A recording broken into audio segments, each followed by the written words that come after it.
주에는 법인세에 대해서 했고요. 간단하게 뭐 법인에 대한 정의부터 시작해서 법인 사업자와 개인 사업자의 비교를 간단히 했고, 법인세 계산 구조에 대해서 아주 진짜 기초만 보고 지나갔는데, 오늘 시간은 그때 저희 비교했던 소득세, 그러니까 즉 개인 소득세에 대한 내용을 할 거고요. 오늘도 1시간이 목표고, 아무래도 저번 주보다는 조금 더 걸릴 것 같아요. 내용이 보시다시피 저번보다 더 빽빽하죠. 내용이 조금 더 많은데, 우선은 분류부터 시작을 할까 합니다. 저희 저번 주에 했던 법인 소득세와 개인 소득세의 가장 큰 차이는, 제가 저번 주에는 이렇게 말씀드렸어요. 법인은 사업을 하든 이자를 받든 배당 소득을 얻든 다 법인세로 과세를 한다라고 했는데, 개인은 보시다시피 이렇게 종류가 많아요. 그래서 이렇게 나눠서 과세를 한다. 그게 이제 분류 과세라고 하고요. 이거에 대한 분류는 여기에 써있다시피 301쪽에 가보시면 간단한 구분 가지표가 나오는데, 크게는 종합소득, 금융투자소득, 퇴직소득, 양도소득 이렇게 4개가 나눠지고요. 여러분들이 업무하시면서 만나는 종합소득세는 다시 이자소득, 배당소득, 사업소득, 근로소득, 연금소득, 기타소득 총 6개 이렇게 나눠져 있는데, 개인 같은 경우에는 과세기간이 무조건 1월 1일부터 12월 31일로 고정이 돼 있다고 말씀을 드렸죠.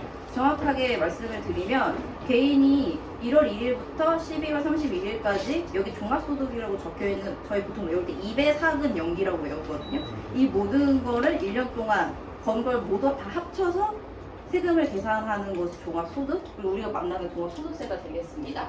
근데 제가 여기 보시면 여기 칸을 이렇게 나눠놨죠.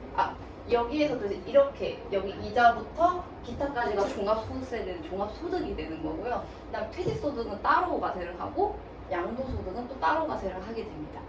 굉장히 좀 처음 보는 글씨 여기 보실 거예요. 금융투자소득이라고 나와 있는데, 이거는 새로 이제 생기는 세금의 이제 분류고요. 여기 써 있다시피 2023년 1월 1일부터 이제 과세할 예정인데, 이거는 저희 이제 뒤에 가서 마지막 시간에 양도소득세에 대해서 배우겠지만, 양도소득세는 저희가 보통 아는 것처럼 건물이나 부동산 파는 거 외에도 주식을 팔아도 사실 양도소득세를 지금은 내고 있거든요.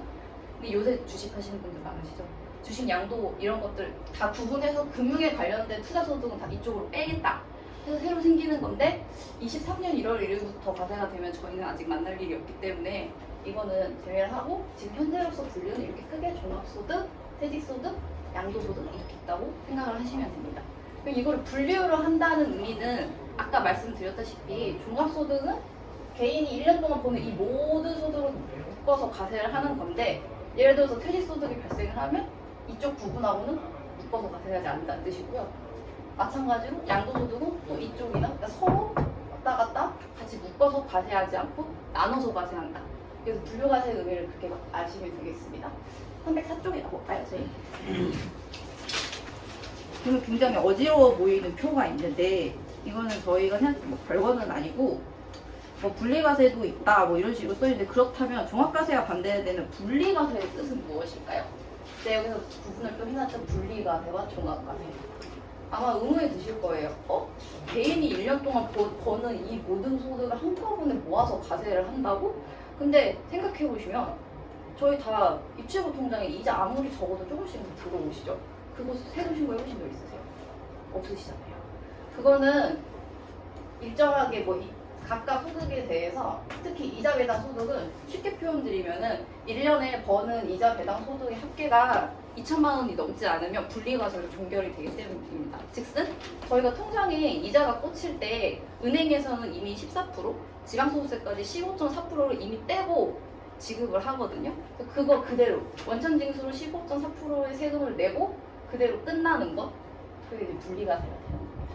만약에 이자 배당 소득이 2천만 원이 넘게 되면, 만약에 근로소득이 있거나 사업소득, 다른 소득이 있을 때 합쳐서 과세를 하게 되고요.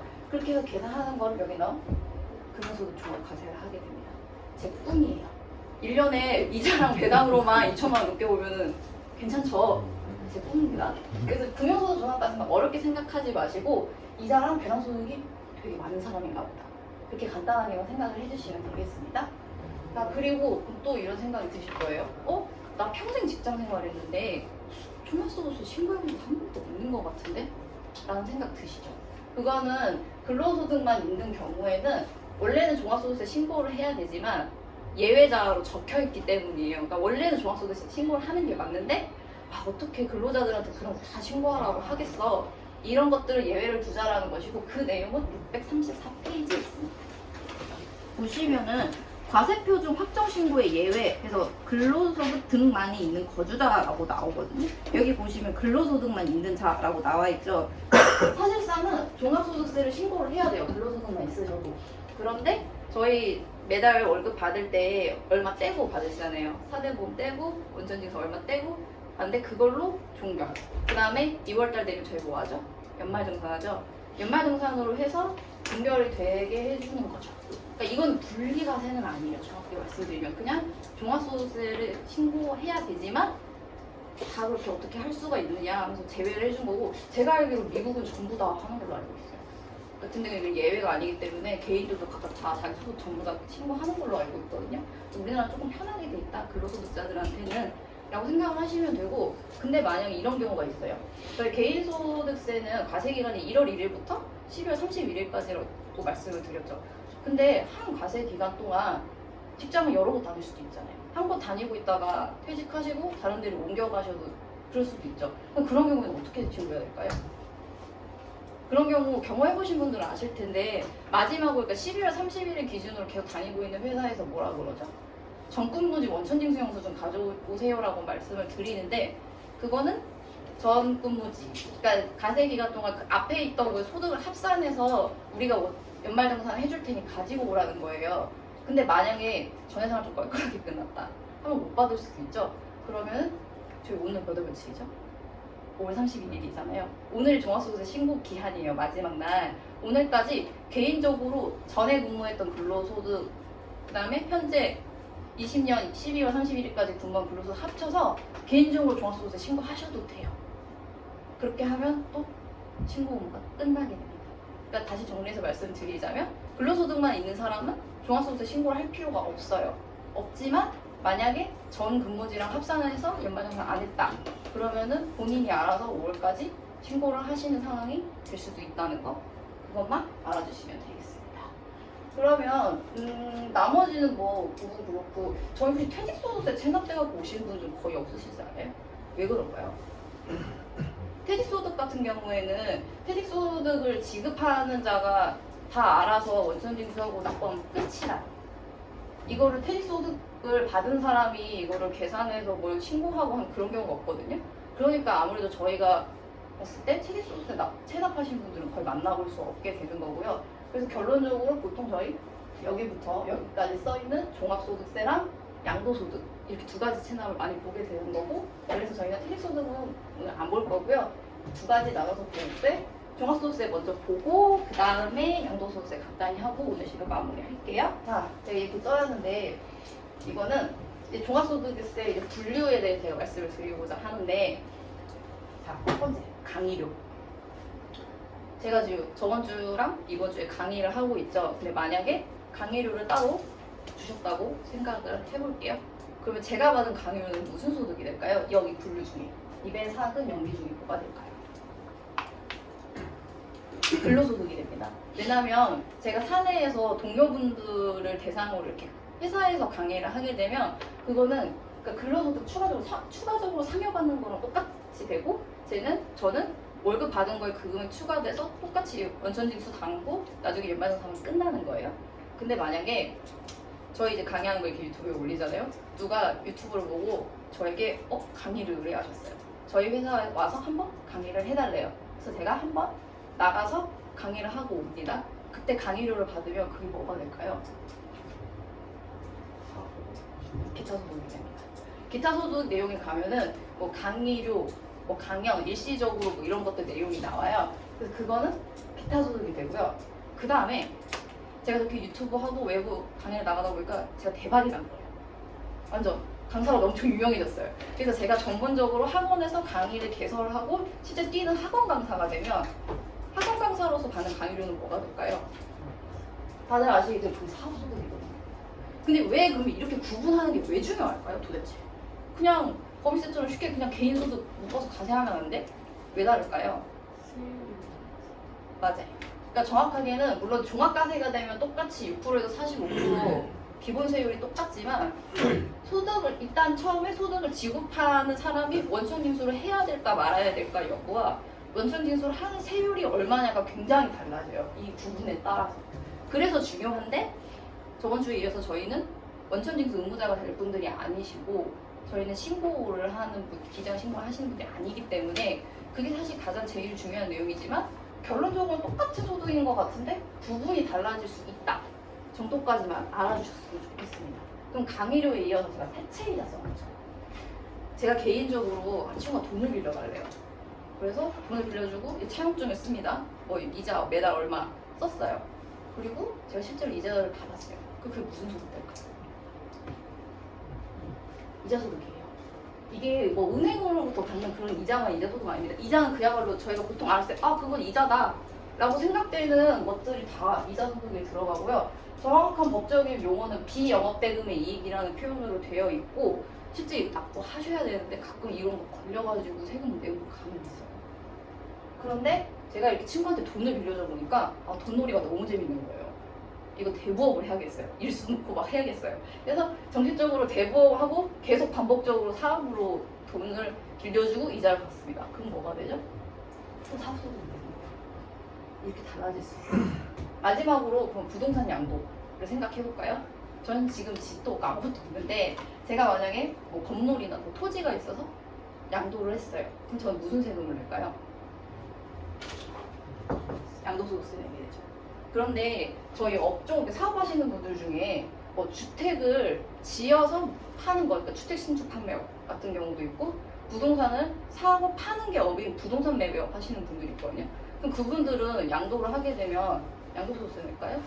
아니에요.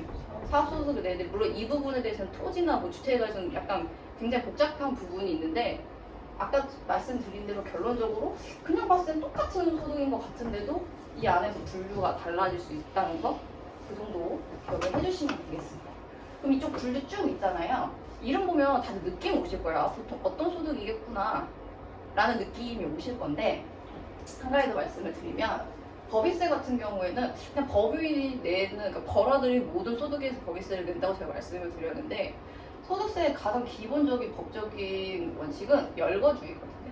쉽게 말씀드리면 법에 적혀 있는 소득에 대해서만 세금을 매길 수 있다는 말입니다. 그러면 법에 안 나와 있는 내용이면 세금을 매길 수 없다는 거죠. 근데 다른 것들은 다 어떻게 좀 느낌이 오는데 기타 소득 이거 뭔지 약간 좀 감이 안 오지 않아요? 도대체 그 기타 등급인가? 라는 느낌이 오시죠? 그러면은 내용을 볼 텐데 이게 기타 소득에 대한 내용만 이만큼일 거든요. 448페이지 나올까요? 448페이지에 맨 첫 번째 기타 소득의 정의가 나와요. 이자, 배당, 사업, 근로, 연금, 퇴직, 양도 외의 소득으로서 라고 말이 나오죠. 그 말은 여기 어디 분류에도 해당되지 않는 거는 기타 소득의 가능성이 높다는 말입니다. 그리고 그 뒤에 중요한 말이 나오는데 다음에 해당하는 것이라고 나와 있죠. 이게 방금 제가 말씀드린 열거주의. 그러니까 즉 법의 기타 소득도 정의가 다 있어요. 여기에 정의되어 있지 않은 소득, 개인의 소득인데 기타 등등으로 해서 기타 소득으로 과세를 할 수는 없다는 얘기입니다. 그럼 여기 뭐 있는데 저희 잠깐 구경을 해볼까요? 첫 번째 상금이라는 내용이 나오죠. 전 예전에 슈퍼스타 K 되게 재밌게 봤는데 요새 뭐 미스터 트롯이나 미스 트롯 이런 데서 보면 뭐 우승자, 상금여덕 막 이렇게 나오죠. 기타 소득으로 과세되는 거예요. 가끔 뭐 우승자분들 인터뷰 하실 때 상금 어디 쓰셨어요? 그러면 그거 세금 떼고 뭐 얼마가 들어왔다고 말씀하시죠. 기타 소득으로 원천징수하고 받으신 거예요. 그 다음에 복권, 저희 로또 당첨되면 기타 소득 냅니다. 20% 혹은 30%까지 세금이 나와요. 그리고 옆으로 가시면 7번에 어느 하나에 해당하는 산업재산권 등을 양도하거나 돼요. 여기 보면 양도란 얘기가 나오죠. 그러니까 여기에 적혀있는 산업재산권을 양도하면 양도소득세가 아니고 기타소득으로 과세가 된다는 겁니다. 이건 아까 제가 계속 말씀드렸다시피 비슷한 것 같은데 어떤 거는 기타로 들어갈 수도 있고 어떤 거는 양도소득세로 과세가 될 수도 있다는 거. 그럼 그거에 대한 실질적인 차이는 세금을 계산하는 방법이나 세율이 달라진다는 겁니다. 요 밑으로 쭉 가보시면 뭐 지역권, 지상권 이런 얘기도 나와요. 일반적으로는 이걸 설정해주고 대여해주면 사업소득으로 과세가 되지만 공익사업과 관련되면 기타 소득으로 과세가 된다고 합니다. 이런 거 따라오시고, 그 다음에 맨 아래 10번 보시면 계약의 위약 또는 해약으로 인하여 받는 소득으로서 위약, 이런 얘기 나오죠. 이거 쉽게 생각하시면 저희 집 사고 팔 때 계약금 걸었는데 계약금 날리는 경우 있죠. 거기에 해당됩니다. 실제 그 기타 소득으로 과세가 되는 거예요. 근데 보통 안 하시죠. 원래는 기타 소득으로 과세가 된다는 거. 한 페이지 또 넘어가 보시면 450페이지에 맨 아래 18번 보시면 소기업 소상공인 공제부금의 해지 일시금이라는 얘기가 나오는데 혹시 이거 어떤 건지 아세요? TV 광고에 되게 많이 나오는데 노란우산 공제 얘기하는 거고요. 노란우산 공제를 옆 페이지로 다시 452페이지 넘어가서 보시면 이 경우에는 지급받을 때 이자소득 혹은 기타소득으로 과세가 된다고 나와 있는데 지금 현실적으로는 퇴직소득 아니면 기타소득으로 과세가 됩니다. 그럼 좀 의문이 드실 거예요. 노란우산 공제? 소기업 소상공인이면 사장님들이 가입하는 거 아니야? 라는 생각이 드시는데 왜 퇴직소득으로 과세가 나지라고 생각이 드실 텐데요. 이 상품의 원래 그 취지가 좀 어려운 진짜 소기업들 이제 사장님들은 사실 뭐 건강상의 이유로 만약에 문을 닫게 되거나 사정이 어려워서 폐업을 하게 되면 근로자들은 퇴직금을 받을 수가 있잖아요. 근데 이분들은 그런 안전장치가 없기 때문에 사실 만들어진 게 원래 거의 의도였거든요. 그러니까 실제적으로 퇴직소득으로 과세를 하게 되면 이자소득보다 세금을 좀 덜 내게 되는 효과가 있습니다. 그래서 실제적으로 이런 사장님들의 퇴직소득으로 과세를 해주는 게 원래 취지가 더 맞겠다고 해서 개정이 됐어요. 그래서 이런 사장님들도 퇴직소득세를 낼 수도 있다는 거, 그 정도만 알아두시면 되겠습니다. 그리고 한 장 더 넘겨가시면 452쪽에 뇌물 이런 거 나와요. 뇌물 기타 소득으로 가도 되는 거고요. 왜냐면 여기에 아까 말씀드렸다시피 소득세는 열거주의라고 말씀을 드렸죠. 어느 개인 소득세 법 안에 뇌물에 대해서 과세한다는 내용이 없으면 뇌물에 대해서 과세할 수 없는 거예요. 그래서 들어가 있다고 생각을 하시면 되고, 그 다음에 아래쪽 26번 가면 한때 이슈였던 종교인 소득, 종교인들은 근로소득 아니고 기타 소득으로 현재는 과세가 되고 있고, 그 다음에 관심이 있으실지 모르겠는데 27번에 보시면 가상자산을 양도하거나 대여함으로 발생하는 소득 22년 1월 1일부터 양도 대여하는 운부터 과세한다라고 나와 있는데 이게 요새 한참 이슈 있는 비트코인, 이더리움 뭐 이런 거 말하는 거고요. 계속해서 말씀드리지만 열거주의라고 말씀드렸죠. 이 법이 기타 소득 부분에 가상자산을 양도하거나 대여함으로써 이 얘기가 안 들어갔기 때문에 그전에는 아무리 돈을 많이 벌어도 세금 한 푼 안 냈어요. 비트코인을 몇 억을 벌었어도 세금을 안 냈어요. 왜? 법에 근거가 없기 때문에. 이거에 대해서 과세할 근거가 없기 때문에. 그래서 이게 처음에 말이 많았어요. 양도소득이 들어가야 되는 거 아니야? 뭐에 들어가야 되는 거지? 그럼 계속 반복적으로 또 사업소득 아니야? 그래서 말이 많았는데 결론적으로는 기타 소득으로 결국에는 만들어졌고 22년 1월 1일부터 양도하거나 대여하는 경우에 과세가 되니까 그러면은 올해까지는 아무리 사고 팔아도 세금 안 나시는 거예요. 그렇게 이해하시면 돼요. 자, 그러면은 좀 이제 소득세 분류에 대해서 얘기를 쭉 말씀을 드렸어요. 좀 감이 오셨을지 모르겠어요. 그러면은 저희가 만나는 종합소득세 중에 좀 특수한 경우 두 가지를 제가 말씀을 먼저 드려볼게요. 아무래도 많이 만나시는 종합소득세는 대부분 사장님들이 체납하신 경우에 보통은 이제 여기 사업을 하시다가 이제 체납하신 경우가 사실은 많으실 텐데 좀 특이한 경우 두 가지를 근로소득에서 하나, 사업소득에서 하나를 말씀을 드리면 일단 근로소득에서 인정상여에 대해서 제가 말씀을 드릴 건데 이건 저번 주에 제가 법인세 내용을 할 때 잠깐 말씀을 드렸어요. 제가 실장님들이랑 말씀을 나누다가 어떤 이제 상담하시는 분이 그런 말씀을 하셨대요. 나는 법인을 운영했는데 소득세를 때려 맞았다. 이렇게 말씀하시는 분들이 있으셨대요. 그게 이 경우일 수 있어요. 제가 저번 주에 말씀드린 그 인정상여 쉽게 말씀드리면 뭐라 그랬죠? 법인은 별개의 인격체이기 때문에 아무리 주주이거나 대표이사라도 법인에도 함부로 빼가면 안 된다. 그래서 뭔가 이런 업무와 관련 없이 혹은 근거 없이 돈을 빼간다거나 돈을 갖다 써서 그거에 대해서 이익을 누리면 상여로 처분이 될 수 있다 라고 말씀을 드렸거든요. 뭐 복잡하게 뭐 입금 사안이 뭐 송금불산 이런 거 필요 없이 그럼 상여를 때려 맞을 수 있다라고 말씀을 드렸는데 이걸 상여로 때려 맞으면 근로소득으로 과세가 되는 거거든요. 그러니까 결론적으로는 법인 세도 증가하게 되고 이 개인의 소득세도 증가시키게 되는 겁니다. 그러니까 이거는 귀속을 찾아요. 그러니까 이 돈 누가 갖다 썼다. 쉽게 말하면 그걸 찾는 거고요. 대표이사가 맘대로 뭐 빼서 썼다. 그럼 대표이사의 개인 소득세로 처분이 되는 거고요. 근데 이럴 수 있잖아요. 지금 법인에서 일을 하고 있는 사람은 이걸 때려 맞으면 알겠죠. 근데 보통 이거 언제 나올 것 같으세요? 이걸 자기들이 자진해서 신고 잘 할까요? 법인 돈 마음대로 빼가고 나서? 보통 안 하잖아요. 언제 발생할까요? 법인 세무조사 할 때 많이 튀어나오겠죠. 이거 누가 빼가네 저거는 내용이 나와요. 그러면 그럴 수 있잖아요. 대표이사나 아니면 그 임직원들이 지금 그 법인에서 일을 안 하고 있을 수도 있잖아요. 그럼 이 사람은 근로소득이 증가가 됐는데 어떻게 알아요? 지금 법인에서 세무조사 받을 때 막 자기들이 막 서류 갖다 주고 이랬으면 내용을 알겠지만 이제 모르겠죠. 물론 그 경우 외에도 다 전부 다 본액이 되는데 소득금의 변동통지서라는 단어를 들어보신 적 있으실지 모르겠어요. 그러니까 이게 쉽게 말하면 너 지금 상여로 인정되는 근로소득 때려 맞았거든? 알려주는 거예요. 이렇게 잘라서 보시면 돼요. 소득금액이 변동됐던 거를 알려주는 거예요. 이 내용은 429페이지랑 431페이지에 있는데 여긴 그냥 가볍게 보셔도 될 것 같아요. 그러면 이렇게 때려 맞은 거 언제의 소득이야? 근로를 제공한 날에 든다는 것이고 431페이지 보면 그럼 원천 징수를 언제 해야 돼? 이런 내용이 나오거든요. 이게 굉장히 특이한 경우라서 저희가 그렇잖아요. 저희 매달 월급 받을 때 원천 징수 언제 하죠? 저희 월급 지급할 때 하죠. 그럼 이건 도대체 원천 징수 언제 해? 라에 관한 내용이 사실 이게 세무사 시험에서는 되게 중요한 내용인데 저희는 원천 징수 하는 사람은 아니니까 법인을 운영을 하다가 물론 그럴 수는 있습니다. 법인을 운영을 하실 때 대표이사를 무보수로 할 수 있어요. 그럼 즉슨 무보수로 한다는 건 근로소득세 낼 일이 없다는 거죠. 근데 그렇더라도 인정상여 때려 맞으면 그분은 근로소득에 세금이 나온다는 거고 개인 종합소득세를 낼 일이 생길 수 있다는 거 그게 포인트입니다. 이거의 자세한 내용은 사실은 모르셔도 돼요. 이런 거를 받을 수 있고 법인에서 무보수로 일을 해도 상여 근로소득 때려갈 수 있다는 거 그걸 아셨으면 좋겠어요. 자, 그럼 그 다음에 사업소득에서 특수한 경우 공동상업학생 같은데요. 이 내용은 477페이지부터 479페이지에 있는데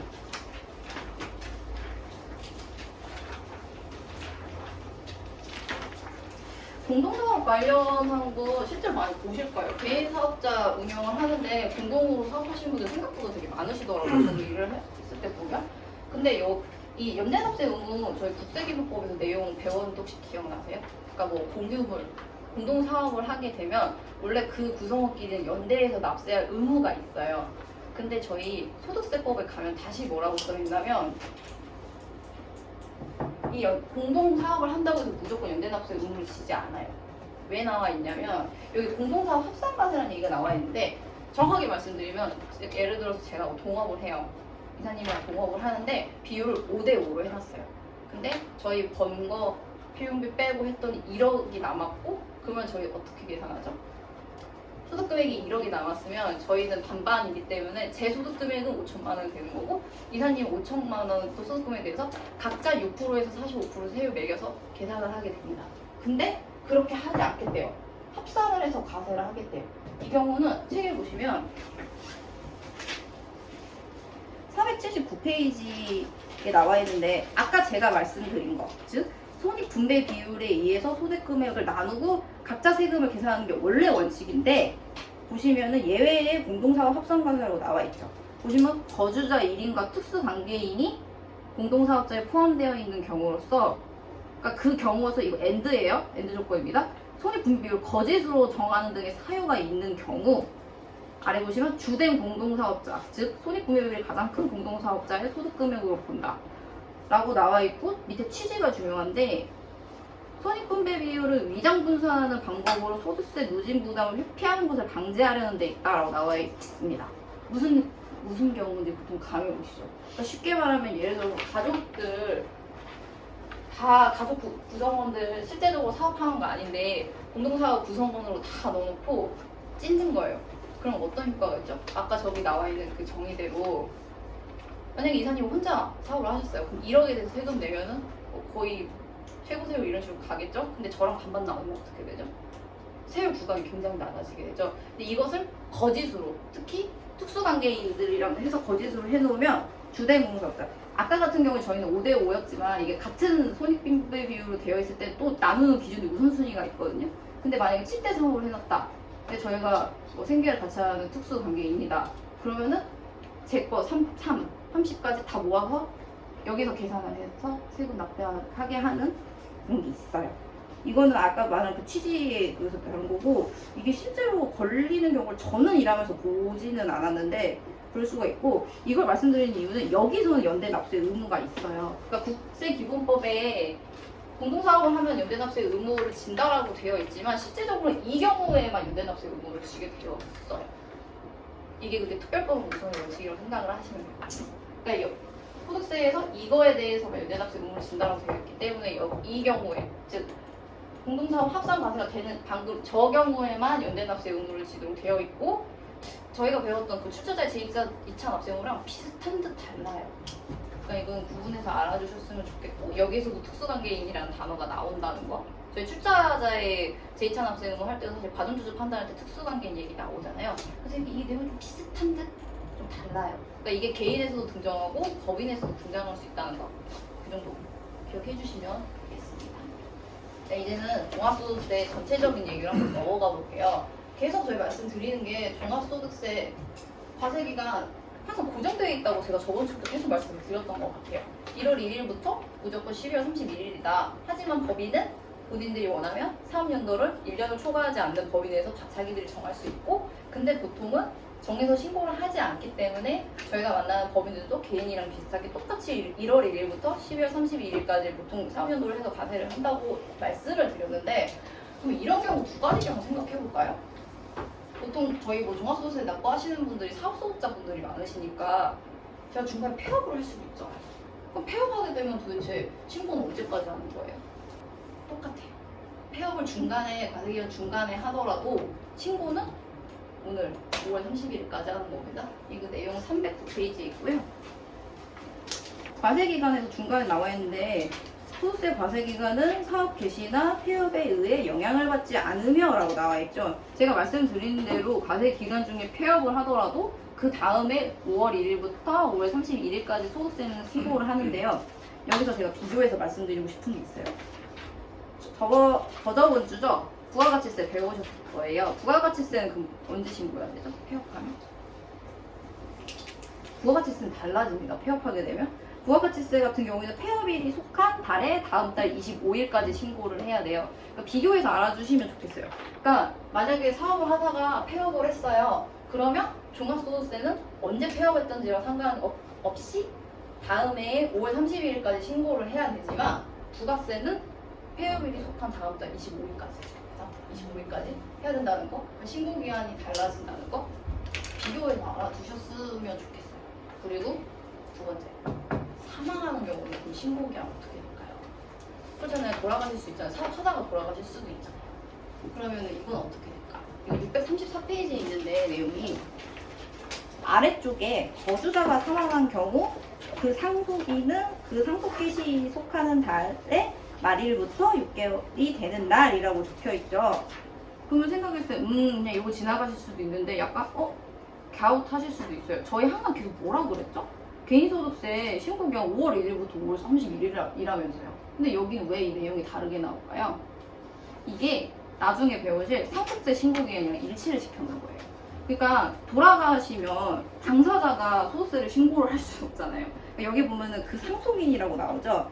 그러니까 돌아가신 분을 피상속인이라고 그러고, 저희 보통 상속 받는 뭐 자녀분들이나 배우자분들을 상속인이라고 하는데, 돌아가시게 되면 남아 계신 분들이 소득세 신고를 해야 될 거 아니에요.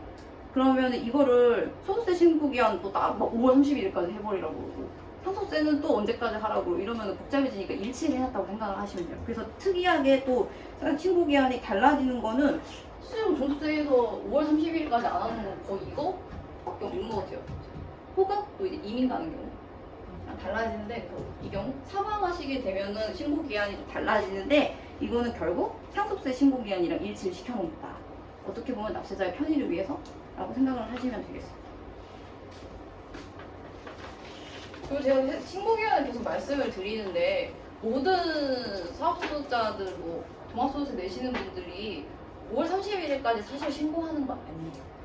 혹시 6월 30일까지 신고하는 경우 본 경우 있으신가요? 전에도 잠깐 제가 저번 주에도 말씀드렸던 것 같은데, 일명 그 성실사업자에 해당하시는 분들은 신고 기한이 1개월 더 늘어나거든요. 그러니까 정확하게는 그분들은 5월 1일부터 6월 30일이 되는데 그 성실신고 확인 대상 이제 사업자 같은 경우에는 업종별로 기준이 있고요. 업종별로 이 업종은 매출이 얼마가 넘어가게 되면 성실신고 확인서라는 것을 세무사한테 하나 서류를 더 받고 더 복잡하게 서류를 내고 신고하는 경우가 있어요. 그래서 그 성실신고 확인서를 제출을 하면 6월 31일까지로 1개월이 늘어나는 거고요. 매출이 늘어나 거기에 해당하더라도 성실신고 확인서를 제출한 기한이 있거든요. 만약 기한까지 제출 못했다? 그럼 그분은 매출은 넘었지만 5월 30일까지 신고를 하셔야 됩니다. 그러니까 빅터 신고 기한이 한 달 늘어나는 경우도 있다는 거를 알아야 되는 저희 중요한 이유가 있죠. 부가대척 기간 때문에 말씀을 드리는 건데, 그러면 종합소득세 부가대척 기간이랑 그 다음에 징수권 소멸시효 말씀을 드려볼 건데, 사실 뭐 이 내용 이제는 다 아시죠? 저희 일할 때 저는 가장 제일 중요한 내용이기도 한데, 법에 뭐라고 이게 뭐 국세를 부과할 수 있는 날로부터 사실은 이렇게 써 있거든요. 그래서 그거의 뜻을 그러면 시행령을 따라 찾아가 보면 신고 기한의 다음 날이라고 되어 있어요. 그러면 보통은 저희 오늘 5월 30일까지가 보통은 신고 기한이니까 6월 1일부터 세면 되겠죠. 근데 아까 말씀드린 대로 성실신고 확인서를 제출한 그 대상자들은 6월 30일까지 신고하라면서요. 그러면 그분들은 7월 1일부터 5년, 7년, 10년을 계산을 해야 되겠죠. 여기서 보통 5년이라고 생각을 하시고 그 다음에 10년은 보통 사기기타 부정행위, 그래서 포탈하거나 환급세 받아가거나 공제하거나 그러면 이제 10년이 되는 거고, 이 신고 기한까지 신고를 안 하게 되면은 7년. 보통 이렇게 생각을 하시면 되고요. 근데 여기 사실은 10년에 사기기타 부정행위 말고 한 가지 사실 더 있긴 있어요. 이게 뭐냐면 부가가치세에서 면세 얘기 들어보셨죠? 면세 사업 관련해서는 세금 계산서를 발급을 하는 것이 아니고 우리 계산서라는 걸 발급하게 되거든요. 그러니까 소득세에서도 그 계산서 관련한 내용이 여기서 나오고, 그러니까 계산서에 관한 내용은 면세 관련한 내용이기 때문에 그 부가가치세 법에 나와 있는 가산세 얘기가 없어요. 그거는 다 소득세랑 법인세의 내용이 나오거든요. 그러니까 그것도 가산세를 부과할 수 있는 날로부터 10년이에요. 그러니까 꼭 사기기타 부정행위 말고도 이게 있다는 거 알아두시면 되고, 참고로 말씀드리면 부가가치세법에도 이 가산세 관련해서 10년 부가가치세금 10년인 게 있는데, 전자세금 계산서 발급한 다음에 전송까지 돼야 되거든요. 물론 지금은 절차상 발급하면 거의 전송까지 다 되는 걸로 사실은 되어 있는데, 간혹 발급해놓고 전송 안 한 경우가 제가 일할 때 경우에 간혹 있었거든요. 그러니까 그거 전송 관련해서 뭔가 가산세 매겨지는 상황이 생기면 그것도 부가대척 기간이 10년이라는 거 이것도 알아두셨으면 좋겠습니다. 그리고 이제 징수권 소멸시효, 저희한테 제일 중요한 징수권 소멸시효. 보통 5년, 5억 넘으면 10년 이렇게 기억을 하시죠. 기산일이 언제는지 생각을 해보면 법정 신고 기한의 다음 날, 아까 말씀드린 것처럼 보통은 6월 1일이 될 것이고, 성실신고 확인서를 제출한 그 대상 사업자는 7월 1일이 될 것인데, 고지 납부 기한의 다음 날, 저희가 보는 경우는 뭐 거의 이 경우도 많기는 한데, 이게 언제죠? 신고 안 했을 때죠. 신고를 안 했거나 신고를 했는데 뭐 적게 신고했고 뭐 과소 신고했고 하면은 저희 경정을 하죠. 너 이만큼 생각 더 냈어야 되는데 왜 안 냈어? 아무튼 납부 달라가죠. 이거는 그 고지서에 있는 납부 기한의 다음 날부터 5년, 10년 계산하시면 됩니다. 과소세는 여기까지.